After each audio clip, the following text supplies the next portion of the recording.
Hello viewers, मैं पूजा त्रिपाठी आपका text study 7-2 में स्वागत करती हूँ। तो व्यूवर्स, अगर आपको मेरा वीडियो पसंद आए तो प्लीज़ मेरे वीडियो को लाइक करें और मेरे चैनल को सब्सक्राइब करें। तो व्यूवर्स, आज हम शुरू करने जा रहे हैं क्वेश्चन आंसर। मैंने आप लोगों से पहले ही कहा था कि हम लोग आज तक क्वेश्चन आंसर करेंगे। तो जो मैंने पढ़ाया था उच्चारण स्थान, उसके कुछ क्वेश्चंस मैं लेकर आई हूँ, जिससे कि आपकी प्रैक्टिस भी होती रहे कि एग्जाम में कैसे क्वेश्चंस आते हैं। तो इसलिए मैं कुछ क्वेश्चंस लेके आई हूँ। आप इसका आंसर पहले बताइएगा, मैं थोड़ी देर में उसका आंसर दूंगी। और अपने आप को चेक कीजिए कि आपके कितने क्वेश्चन सही हो रहे हैं, कि आप एग्जाम में अच्छा कर पाएंगे या नहीं। तो यहीं से शुरू करते हैं और इसको मैं आपको एक्सप्लेन करके बताऊंगी, जिससे कि आपको और अच्छे से याद हो जाए। तो पहला क्वेश्चन है, किस वर्ण का उच्चारण स्थान कंठ है? तो व्यूअर्स, आप लोगों को मैं टाइम देती हूँ 2 सेकंड का। अब आप लोगों ने देख लिया होगा कि आ, ए, ओ, छा, इसमें से कौन सा है? आप लोगों ने टिक कर लिया होगा। अब मैं इसका उच्चारण स्थान बता देती हूँ। तो इसका आंसर है आ। मैंने आप लोगों को अपनी पहले वीडियो में ही बताया था कि आ का उच्चारण स्थान कंठ होता है। आ के अतिरिक्त और किस चीज का? का वर्ग का और विसर्ग का उच्चारण स्थान कंठ होता है। तो ये हो गया आपका का वर्ग के अंदर का, खा, गा, घा, अंगा, ये सब का वर्ग के अंतर्गत आते हैं और विसर्ग का उच्चारण स्थान कंठ होता है। दूसरा क्वेश्चन है, किस वर्ण का उच्चारण स्थान कंठ तालु है? तो व्यूअर्स, आप लोगों ने नोट कर लिया होगा इसका आंसर। हा है, छा है, ओ है या फिर ए है? मैं आपको थोड़ा टाइम देती हूँ, आप लोग टिक कर लीजिए, उसके बाद मैं बताती हूँ। तो व्यूअर्स, आप लोगों ने टिक कर लिया होगा, तो इसका आंसर है ए। छोटा ए और बड़ा ए दोनों का उच्चारण स्थान कंठ और तालु होता है। ठीक है। और तीसरा क्वेश्चन है, किस वर्ण का उच्चारण स्थान तालु है? तालु में ये जो हम बोलते हैं तो ऊपर वाला जो होता है वो होता है तालु। तो हम कह रहे थे कि किस वर्ण का उच्चारण स्थान तालु है। अब आप लोगों ने टिक कर लिया होगा, तो इसका आंसर, सही आंसर है चा। अब चा का इसको मैं एक्सप्लेन कर देती हूँ। ई, चा वर्ग, इन सब का उच्चारण स्थान होता है तालु।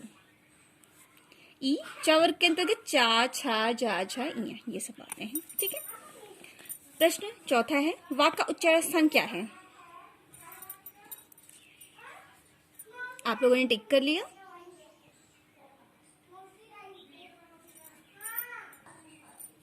तो इसका आंसर है दंत और ओष्ठ। दांत और ओष्ठ आप बोलकर ही देख लीजिए। वा, उसमें दांत छू रहा है और होंठ के बहुत ज्यादा यूज हो रहे हैं, इसलिए वो दंत ओष्ठ है। इसका क्वेश्चन है, इनमें से कौन सा संयुक्त व्यंजन नहीं है? संयुक्त व्यंजन मैंने आपको नोट कराया था, आप देख के उसको कर सकते हैं, नहीं तो आप देखिए कि आपको याद है या नहीं। छ, त्र, ज्ञा और फा।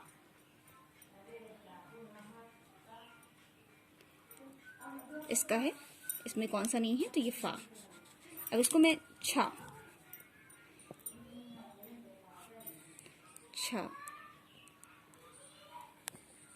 त्र,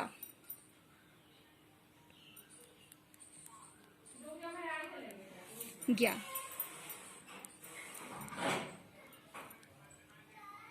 इनसे मिलकर ये शब्द बने हुए हैं। तो ये संयुक्त व्यंजन है, दो से मिलकर बने हैं। अब व्यूअर्स, मैंने एक क्वेश्चन दिया था कि अम और आहा क्या हैं?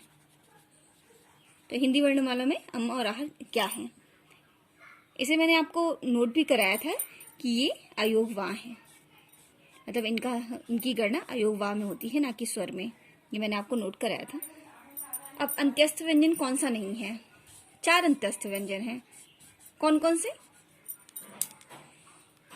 इसका सही आंसर क्या होगा? कौन सा नहीं है? इसका शा नहीं है। कौन कौन से हैं? या, रा, ला और वा, ये अंतस्थ व्यंजन है। ये सारे क्वेश्चंस आपके एग्जाम में आते हैं। व्यूअर्स, अगर आपको मेरा वीडियो पसंद आए तो प्लीज मेरे वीडियो को लाइक करें और चैनल को सब्सक्राइब कीजिए।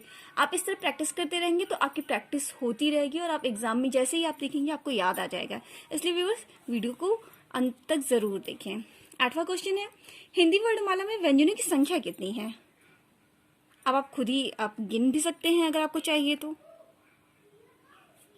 तो ऑप्शन है आपके 32, 33, 34 और 35। मैंने आपको ये नोट कराया है व्यूअर्स, इसका सही आंसर है 33।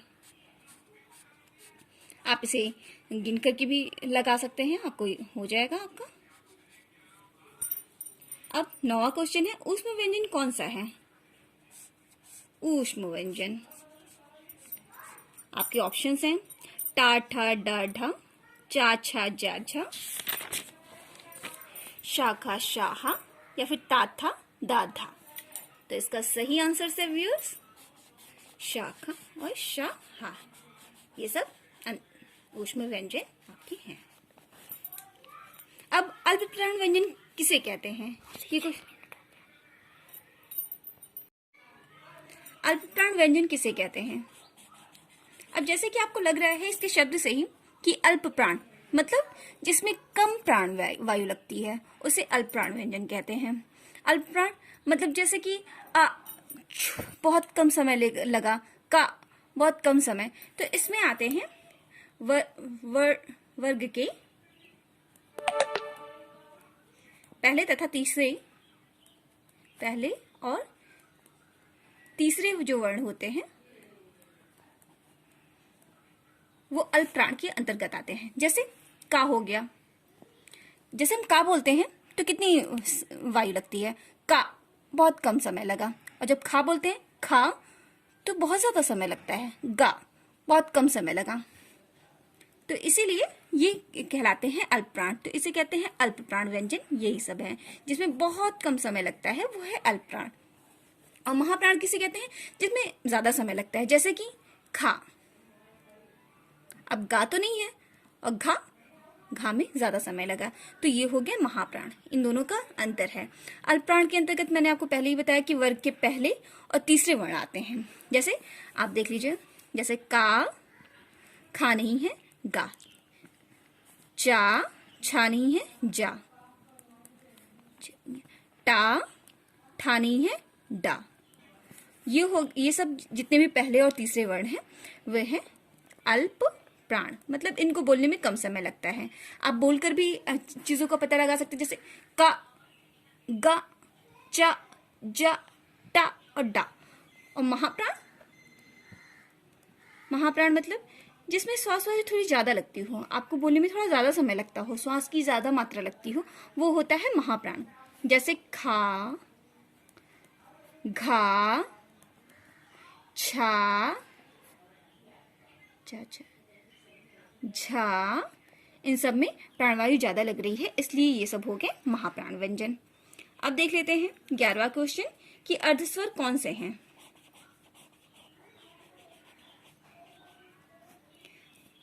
अर्धस्वर कौन से हैं? तो जैसे कि इनके ऑप्शंस को ही देख के आपको पता चल जाएगा कि आ ये तो स्वर है, ए ये भी स्वर है, बड़ा आ ये भी स्वर है, ई ये भी स्वर है, और आहा ये क्या थे व्यूअर्स? आपको पता ही होगा, ये है अयोगवाह।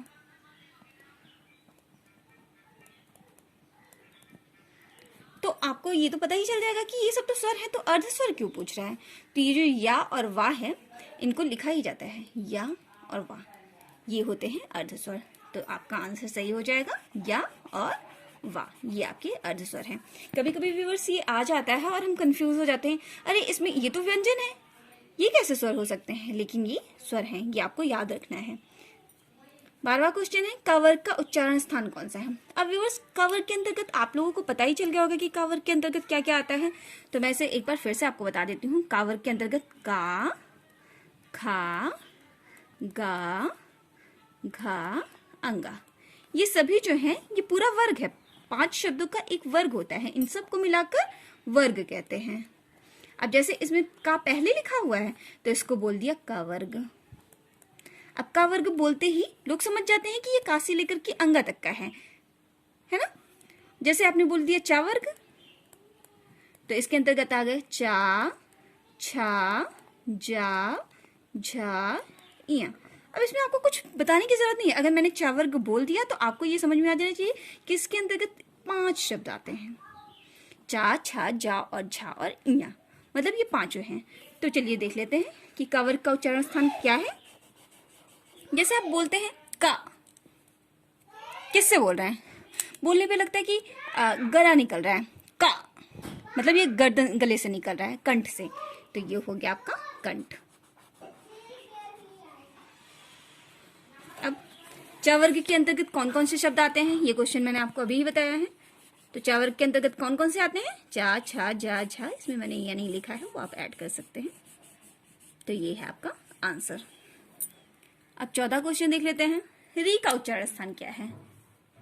री, ये बहुत पूछता है क्वेश्चन आंसर में, आप कभी भी देखेंगे री का। अब आप सोचेंगे कि री का उच्चारण स्थान क्या है, मैम ने तो आ का बता दिया, ऊ का बता दिया, का बता दिया, लेकिन री का नहीं बताया। तो री का स्थान है री, मूर्धा।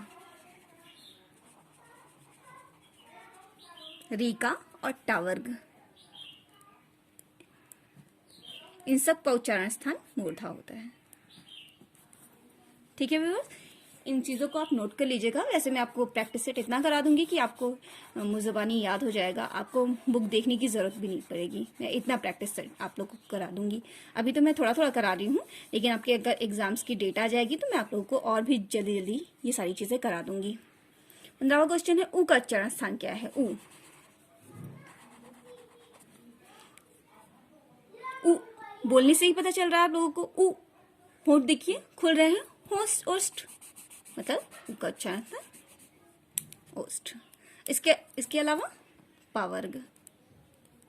अब आपको पा बोलिए, पा, फा, उपपद बनी है ना, ओष्ठो। पा वर्ग का भी उच्चारण स्थान होता है ओष्ठ। तो व्यूअर्स, कैसा लगा मेरा वीडियो? अगर आपको मेरा वीडियो पसंद आए तो प्लीज़ मेरे वीडियो को लाइक करें और मेरे चैनल को सब्सक्राइब कीजिए और अपना साथ देते रहिए। और हाँ दोस्तों, मेरे वीडियो अपने दोस्तों को भी शेयर कीजिए, जिससे कि वो भी इसका फ़ायदा उठा सकें। तो थैंक यू व्यूअर्स, आप इसी तरह साथ बने रहिए। Thank you.